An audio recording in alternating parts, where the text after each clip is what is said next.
রাতের মাখা ময়দা পচিয়ে সকালের জল খাবার হলো, আর এদিক নতুন কেনা কানের দুলের নাম দিয়েছি চাঁদ পানা দুল। তেওয়ার পার্বণ তো চলেই এলো, তাই আমার সাজগোজের ধুম পড়েছে। এদিক সকাল সকাল লম্বা লম্বা হাই তুলতে তুলতে মায়ের রান্নাঘরেও এসে দেখি জোরদার খবর চলছে। আর এই যে সকাল সকাল উঠেই 100টা হাঁচি দেওয়ার রোগটা যে আমার নতুন ধরেছে, কি উপায় কও দেখি। ও আর এই ঘরকুনো ল্যাথখোর পাবলিক সকাল সকাল ঘুম দিয়ে ওঠে, দাঁত মেজে জল খেয়ে গতিবেগ বাড়িয়ে নিচ্ছে, কারণ আজ যে আমার রয়েছে একখানা শাড়ির শুট। আর এই যে জল খাবারের জন্য মা রাতেই ময়দা মেখে ফার্মেন্ট করে রেখেছিল, হবে ছোলা বাটুরা। এই জল খাবার খেলেই না আমার সেই কলেজ জীবনের কথা ভারী মনে পড়ে যায়। আচ্ছা বলি, ঈদের কেনাকাটা কেমন করলা সবাই? তবে এই যে সুন্দর কাঁচা হলুদ রঙা শাড়িখানা আমায় পাঠিয়েছিল ইনস্টাগ্রাম নিধি পেজ থেকে, এটারই আজকে রয়েছে শুট। সাজগোজ তো করবো, কিন্তু কি জ্বালায় পড়েছি, কদিন যাবতই ভারী হাঁচি কাশি লেগে রয়েছে, মুখটাও কেমন কালশিটে হয়ে গেছে। তবে সাজগোজ করলে এমন কালশিটে মুখে যে চলবে না, তাই একটু ফেস প্যাকটা লাগিয়ে ফোন ঘাটতেই বসেছিলাম। আচ্ছা, সবচেয়ে সুন্দর বা তোমাকেও প্রিয় একটা করে কালার কম্বিনেশন আমার এই কমেন্ট বাক্সে জানায় যেও না। আমার কাছে তো প্রিয় রং বলতে বোঝায় যার স্নিগ্ধতা দেয় চোখে আরাম। আর এই শাড়ির সাথে আমার মনে হলো জানি এমন হালকা গোলাপি রঙের ব্লাউজটাই খাপে খাপে মিলছে।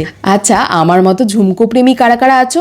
এমন সুন্দর কানের দুল দেখলে যে পকেটের সব টাকাই শেষ হয়ে যাবে। এই ফ্লিপকার্ট কাকু আমার সর্বনাশটা এবার করেই ছাড়বে। তবে কও দেখি, এমন সুন্দর কানের দুল চোখে ধরলে সামলানো যায় আর লোভখানা? চোখে একটু কাজল না থুরি, আজ মন চাইলো একটু আইলাইনার পরি, একটা ছোট্ট টিপ, হালকা লিপস্টিক, ঠুসঠাস আমার সাজগোজ শেষ। তবে কানের দুলটা পরা মাত্রই জানি পুরোটা সাজের চমক কোটাতেই চলে গেল। কাচের চুড়ির ঝনঝন আওয়াজ, পায়ের নুপুর, তেমনি কানের দুলটা এত মিষ্টি ঝুনঝুন শব্দ দিচ্ছিল, আমার এমনটা বড্ড প্রিয় লাগে জানো। সেই বাচ্চাকালে আমাদের 12 ভূতের মেলা মানে আমার কাছে স্পেশাল ছিল কাচের চুড়ি। যাগে আমার সাজটা কেমন লাগছে জানিও, এমন সুন্দর করে সেজে গুজে একটু চা খেয়ে আসলে কেমন হয়। আর এই শাড়িটা তো আমার ইনস্টাগ্রাম পেজে গেলেই পেয়ে যাবে। রাধে রাধে।